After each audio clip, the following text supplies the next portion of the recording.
Play once again. Here from the replay, we see Nantapec fall. Those are a couple of big right and left hooks. Maligayang pagbabalik mga boss. Sa video na ito ay atin pong balikan ang katatapos lang na laban ng ating undefeated prospect sa flyweight division na si John Michael Zulueta laban sa former world title challenger na veteranong pambato ng Thailand. Kung handa ka na, let's go at umpisahan na natin. Big shout out to Pinoy Boxing TV. Please subscribe, Sa isang gabing like, puno ng and action share.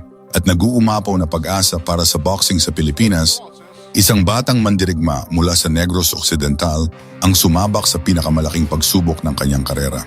Noong ika-25 ng Mayo 2025, sa SMX Convention Center sa Bacolod City, hinarap ng walang talong si John Michael Striker Zulueta, ang batikang veterano mula sa Thailand na si Comgrich Nantapech. Nakataya sa laban ang bakanting corona ng Asian Boxing Federation ABF Flyweight. Ito ay isang gabing hindi lamang sumubok sa kanyang kakayahan, kundi nagpatunay din sa kanyang katayuan bilang isa sa mga pinaka-maaasahang boksingero ng bagong henerasyon. Here we go for the first round.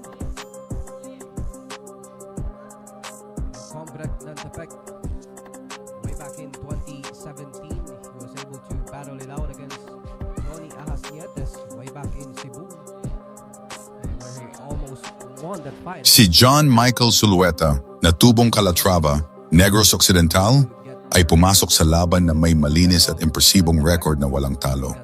Kilala sa kanyang palayaw na striker, taglay niya ang bilis, lakas at determination na gutom sa tagumpay. Karamihan sa kanyang mga laban ay ginanap sa Thailand, kung saan hinasa niya ang kanyang galing laban sa mga lokal na mandirigma. Wins with no loss record and 3 draws. And right there, a couple of combinations from Zulueta.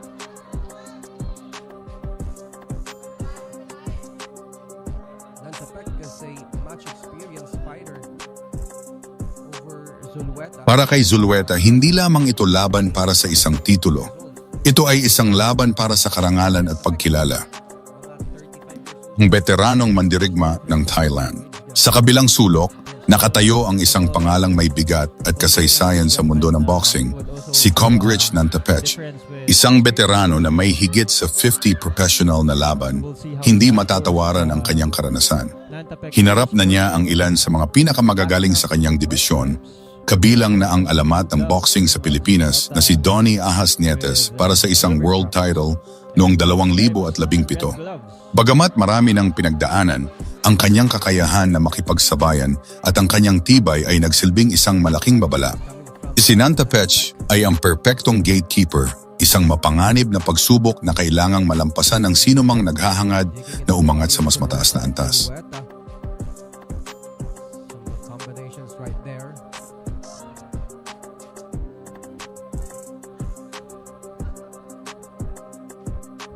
Now Zulueta here is fighting at a home advantage, as you could say. Meanwhile, Nantapec has an away disadvantage in terms of the audience. But the audiences are cheering them on. Nagsimula ang laban sa isang maingat ngunit puno ng tensyon na unang round. Ipinakita ni Zulueta ang kanyang bilis, habang sinubukan ni Nantapech na gamitin ang kanyang karanasan upang kontrolin ang distansya.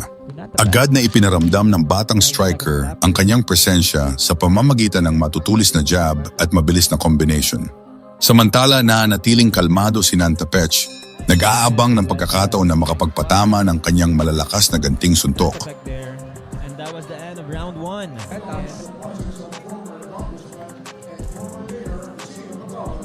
Jerry Gonzon Boxing Promotions along with former Bacolod City Mayor Evelio Bing Lunardia.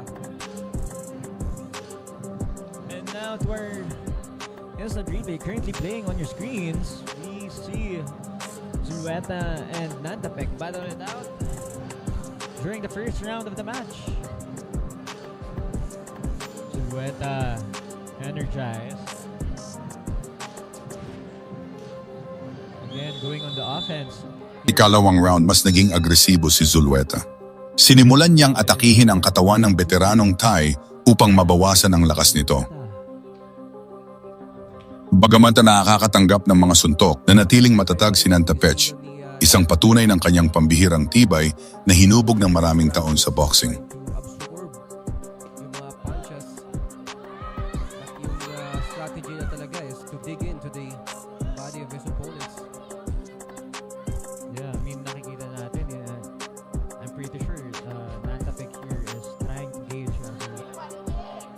parang tahimik lang, tapos trying to gauge the enemy, tapos strike right away. Biruin mo yung 38 wins. That is no joke. And that shot from Nantapech, it's below the belt of Zulueta. You can see Nantapech does not feel anything from Zulueta's touch and goes or jabs. In Zulueta's corner, telling him to get away from the ropes. Right hook there from Zulueta.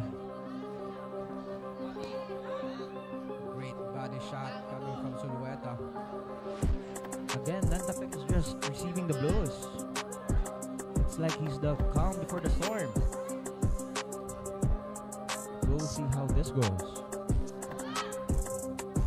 Great counter. Left hook coming from Zulueta.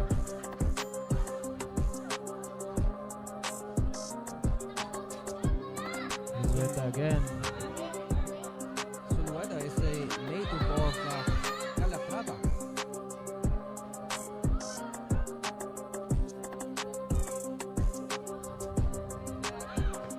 Again Nice still. combination right there from Zulueta.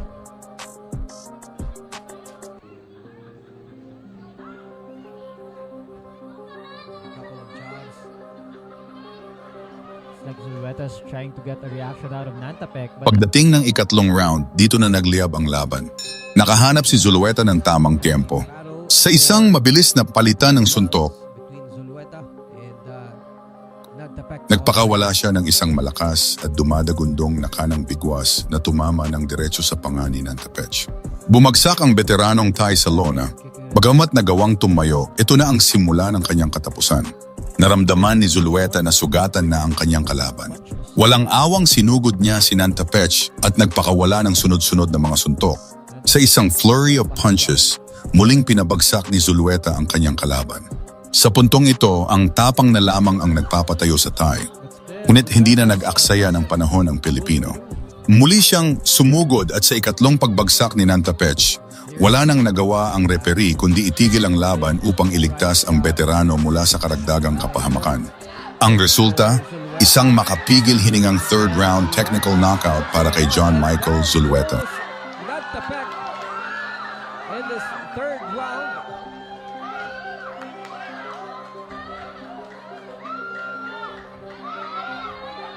And that was coming from a big right hook from Zulueta. And now here goes Zulueta pouring it on Nantapech. Zulueta giving it all, stepping on the gas. As he knows, Nantapech went down earlier and goes down again. It's the second round. Sa pagtaas ng kamay ni Zulueta, umalingaw-ngaw ang sigawan ng mga manonood sa SMX Convention Center. Isang bagong kampeyon ang isinilang. Ang panalo ay hindi lamang nagpanatili sa kanyang malinis na record, kundi nagbigay din sa kanya ng kanyang unang regional na titulo ang corona ng ABF Flyweight. Ang tagumpay laban sa isang respetadong veterano tulad ni Comgrich Nantapech ay isang malaking hakbang sa karera ni John Michael Zulueta. Ito ay isang matibay na pahayag sa buong Asia na handa na siyang harapin ang mas malalaking hamon at ituloy ang kanyang pangarap na maging isang world champion. Ang gabing iyon sa Bacolod ay mananatiling isang mahalagang kabanata sa kanyang paglalakbay, isang kwento ng isang batang striker na hindi natakot harapin ang isang higante ng nakaraan upang sungkitin ang isang makinang na hinaharap. Bagamat hindi pa siya world-ranked, ang pagkapanalo ng isang regional title tulad ng ABF ay kadalasang ang unang hakbang para mapansin ng mga malalaking organisasyon. Inaasahan na sa mga susunod na buwan, lalo na kung maipagtatanggol niya ang kanyang titulo, ay posibleng pumasok na siya sa world rankings ng isa o higit pa sa 4 na major sanctioning bodies. Hanggang dito lang muna tayo mga boss. Muli, salamat sa laging pagsubaybay.